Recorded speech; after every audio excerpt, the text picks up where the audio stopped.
नमस्कार दोस्तों, मैं हूं रूपलाल कटार आपके सामने एक और नए वीडियो के साथ।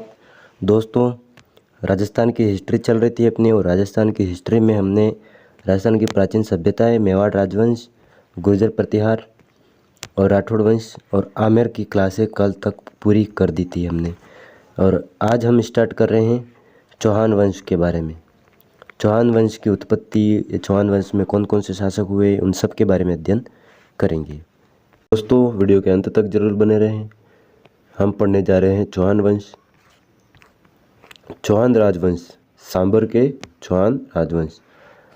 सांबर के चौहान राजवंश में चौहान राजवंश की दो शाखाएं, सांबर चौहान, जो सांबर के चौहान थे वहाँ के अजमेर और नाडोल दोनों जगह गए, और रणथंभौर के चौहान अजमेर से गए, और नाडोल से जो चौहान थे वो जालोर और बूंदी गए, और जो जालोर गए थे वही सिरोही गए, और बूंदी से कोटा में गए।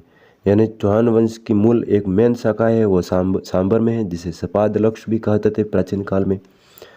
सांबर से चौहान अजमेर गए, और अजमेर वाले रणथंभौर गए, और नाडोल गए। सांबर से जो नाडोल गए वो जालोर बूंदी गए, और जालोर वाले सिरोही गए, और बूंदी वाले कोटा गए। तो चौहान की उत्पत्ति के बारे में मेन फैक्ट पढ़ें तो अग्निकुंड का सिद्धांत आपने लगभग प्रतिहार, गुर्जर प्रतिहार वाले में पढ़ा होगा। तो अग्निकुंड के सिद्धांत से यह जानकारी हमें पृथ्वीराज रासो से मिलती है। पृथ्वीराज रासो किसने लिखी थी? तो चंद्रबरदाई ने। इसके समर्थन कौन कौन है? तो मुहूर्त नेणसी और सूर्यमल्ल मिश्रण दोनों अग्निकुंड सिद्धांत के समर्थक हैं। आबू में गुरु वशिष्ठ द्वारा अग्निकुंड यज्ञ किया गया था, ये मानते हैं पृथ्वीराज रासो में।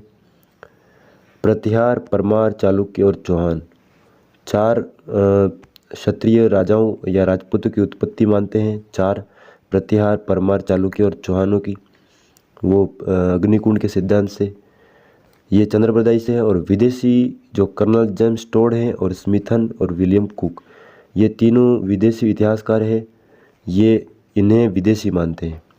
वत्स गोत्रीय ब्राह्मण डॉक्टर दशरथ शर्मा बिजोलिया शिलालेख के अनुसार वत्स गोत्रीय ब्राह्मण बताते हैं डॉक्टर दशरथ शर्मा। हांसी शिलालेख व अचलेश्वर शिलालेख दोनों शिलालेख हैं, इनमें इन्हें चंद्रवंशीय बताए गए। और डॉक्टर भंडारकर हैं, ये इन्हें खज्र जाति से मानते हैं। खज या खज्र जाति एक ही बात है, इनसे मानते हैं डॉक्टर भंडारकर। और सूर्यवंशी मानते हैं जयानक और नयनचंद सूरी, जोधराज व डॉक्टर ओझा, इन्हें सूर्यवंशी मानते हैं। हालांकि राजस्थान में बहुत से शासक हुए, उन्होंने किसी न किसी वंशज से नाता जोड़ा है, जैसे रघुवंशी मेवाड़ वाले, सूर्यवंशी मेवाड़ वाले भी मानते थे। ठीक है, तो चौहान का मूल स्थान अनंत प्रदेश, सीकर और सांबर सपादलक्ष, जिसका प्राचीन नाम सपादलक्ष था सांबर का।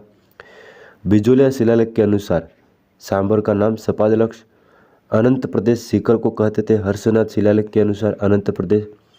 और पुष्कर, हमीर महाकाव्य और सुरजन चरित्र के अनुसार पुष्कर, तीन मूल स्थान है, अलग अलग बता रहे हैं हर एक शिलालेख और ग्रंथ के अनुसार।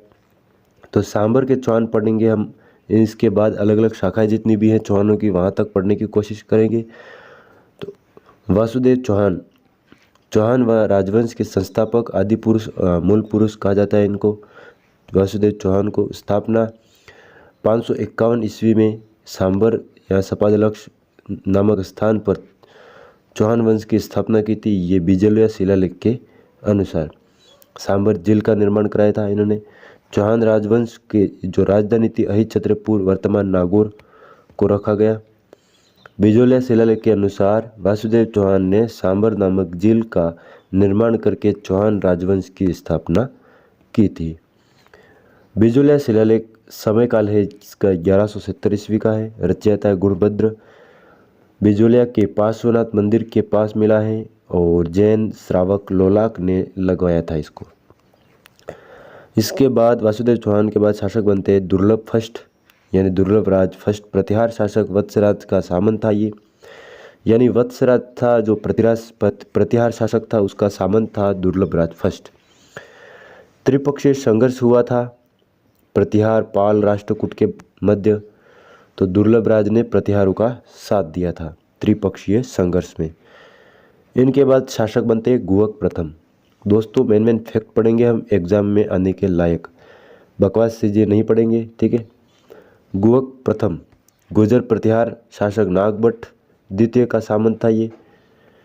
हर्षनाथ मंदिर सीकर का निर्माण करवाया था इन्होंने गुहक प्रथम ने। चौहानों की कुल देवता है, चौहानों के कुल देवता है हर्षनाथ। यह हर्षनाथ वही है जिनकी बहन थी जीण माता रेवासा सीकर में। गुहक सेकंड होते हैं इनके बाद। इनकी बहन कलकावती की शादी भोजराज कन्नौज का शासक था, इनके साथ करवाई गई थी। चंदनराज चौहान दिल्ली के तोमर शासक रुद्र को पराजित किया था इन्होंने। चंदनराज चौहान पत्नी थी इनकी रुद्रा देवी, रुद्र की बहन थी रुद्राणी।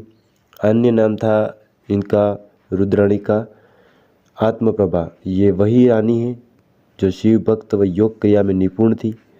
राजस्थान की योगिनी रानी भी कहते हैं इसको। प्रतिदिन पुष्कर झील में ये 1000 दीप समर्पित करती थी पुष्कर झील को। तो राजा चंदन के बाद कौन शासक बनते हैं वो पढ़ते हैं हम नेक्स्ट क्लास में। और हमने स्टार्ट किया है चौहान राजवंश। क्लास कैसी है वो कमेंट बॉक्स में ज़रूर बताएं। मिलते हैं नेक्स्ट वीडियो में, तब तक के लिए जय हिंद जय भारत।